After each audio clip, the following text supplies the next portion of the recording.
സംഗതി കുഴപ്പമാണെങ്കിൽ ഞാൻ മുങ്ങും. എങ്ങോട്ട്? പാതാളത്തിലേക്ക്. നമ്പർ 1 കേരളം ഇപ്പോൾ ഏറ്റവും പേടിക്കുന്നത് എന്താണെന്ന് അറിയാമോ? എനിക്കറിയില്ല. പ്രതിച്ഛായ.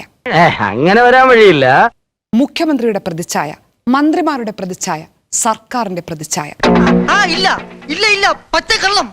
പ്രതിച്ഛായയേക്കാൾ പ്രധാനമല്ല ഒരു ജീവനും. മെഡിക്കൽ കോളേജ് കെട്ടിടം തകർന്ന് സ്ത്രീ മരിച്ചാലും സർക്കാരിന്റെ പ്രതിച്ഛായ തകർക്കാനുള്ള നീക്കമെന്ന് പറയാൻ തൊലിക്കട്ടിയുള്ള നേതാക്കൾ കേരളത്തെ വെല്ലുവിളിക്കുന്നു. കാണ്ടാമൃഗത്തിന് പോലും ഇത്രയും തൊലിക്കട്ടി കാണുമോ എന്നാണ് സംശയം. പ്രതിച്ഛായയിൽ മാത്രം അഭിരമിക്കുന്ന ഭരണാധികാരികൾ കേരളത്തെ ഒഴിവാക്കാവുന്ന ദുരന്തങ്ങളിലേക്കും പ്രശ്നങ്ങളിലേക്കും തള്ളിവിടുകയാണ്.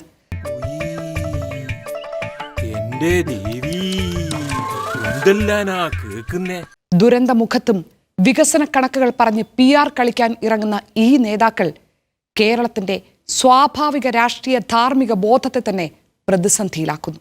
കഷ്ടം. കോട്ടയം മെഡിക്കൽ കോളേജിലെ അപകട മരണം ഭരണകൂടം മറുപടി പറയേണ്ട നരഹത്യയാണ്. 100% വിശ്വസിക്കാം.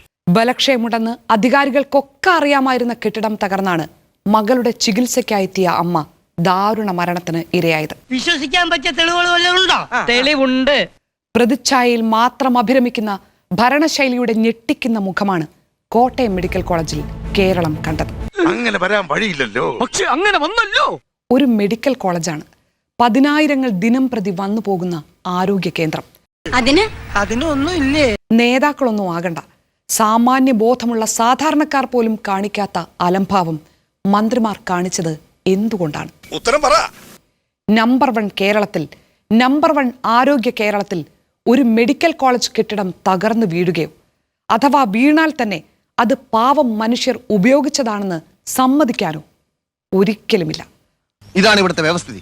V are living in a very cruel society. ആദ്യം പ്രതിച്ഛായ സംരക്ഷിക്കണം, അത് കഴിഞ്ഞിട്ടാകാം രക്ഷാപ്രവർത്തനം. ആരെങ്കിലും ഉള്ളിൽ കുടുങ്ങിയിട്ടുണ്ടാകാമെന്ന് സംശയമെങ്കിലും തോന്നിയിരുന്നെങ്കിൽ 1 മിനിറ്റ് പോലും തെരച്ചിൽ നിർത്തിവെച്ച് യന്ത്രങ്ങൾ വരട്ടെ എന്ന് അധികാരികൾ പറയുമായിരുന്നു. നമ്മൾ കണ്ടതല്ല ശരി, സർക്കാരും പാർട്ടിയും പറയുന്നതാണ്. അതങ്ങ് പള്ളി പറഞ്ഞാൽ മതി. ലോകം നേരിട്ട് കണ്ട വീഴ്ചകളിൽ എന്തിനായിരിക്കും ഈ ബഹുമാന്യ നേതാക്കൾ ഇങ്ങനെ കള്ളം പറയുന്നത്? ആര് പറഞ്ഞു? അതെ, ആര് പറഞ്ഞു? കാരണം വീഴ്ച പറ്റി എന്ന് സമ്മതിക്കാൻ പറ്റില്ല. വീഴ്ച എന്നാൽ പ്രതിച്ഛായയെ ബാധിക്കുന്ന പ്രശ്നമാണ്. Very good.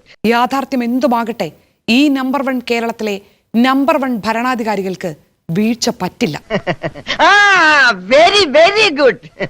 ആ വീഴ്ച ജീവനെടുത്താലും അത് സംഭവിച്ചുവെന്ന് സമ്മതിക്കാൻ പറ്റില്ല. അങ്ങനെ വേണോ?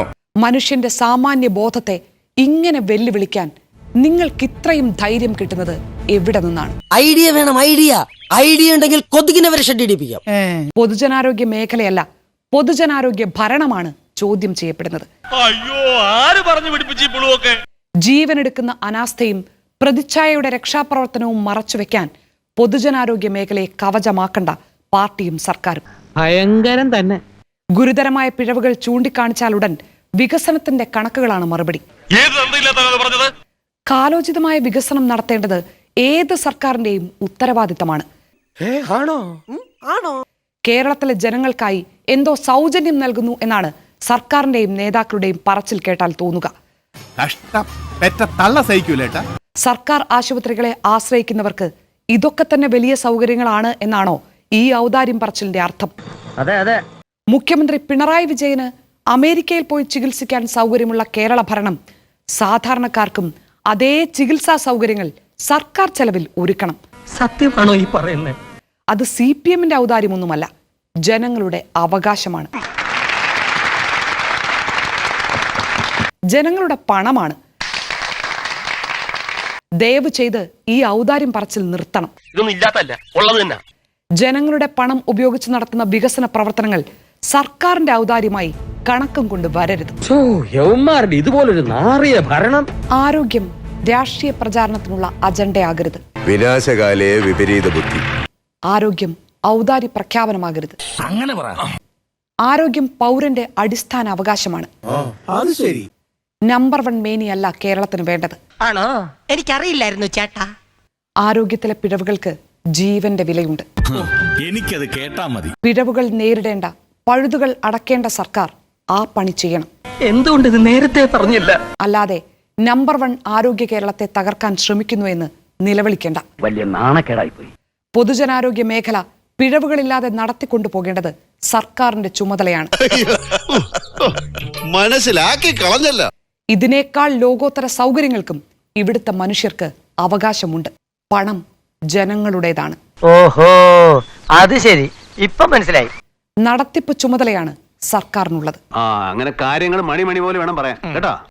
അല്ലാതെ കോടികളുടെ ഔദാര്യക്കണക്ക് ജനങ്ങളുടെ മുന്നിലേക്കിട്ട് അവരെ പരിഹസിക്കരുത്. അതങ്ങ് പള്ളി പോയി പറഞ്ഞാ മതി. പ്രതിച്ഛായയല്ല, മനുഷ്യത്വമാണ് നേതാക്കളെ നയിക്കേണ്ടത്. ആരെയും കുറ്റം പറഞ്ഞിട്ട് കാര്യമില്ല. ഇത് നമ്മുടെ കഴിവേട് തന്നെയാ. നിന്നെ ഇതിനൊന്നും കൊള്ളുകയില്ലെന്ന് നീ വീണ്ടും വീണ്ടും തെളിയിച്ചിരിക്കുകയാണ് എന്റെ വിജയ.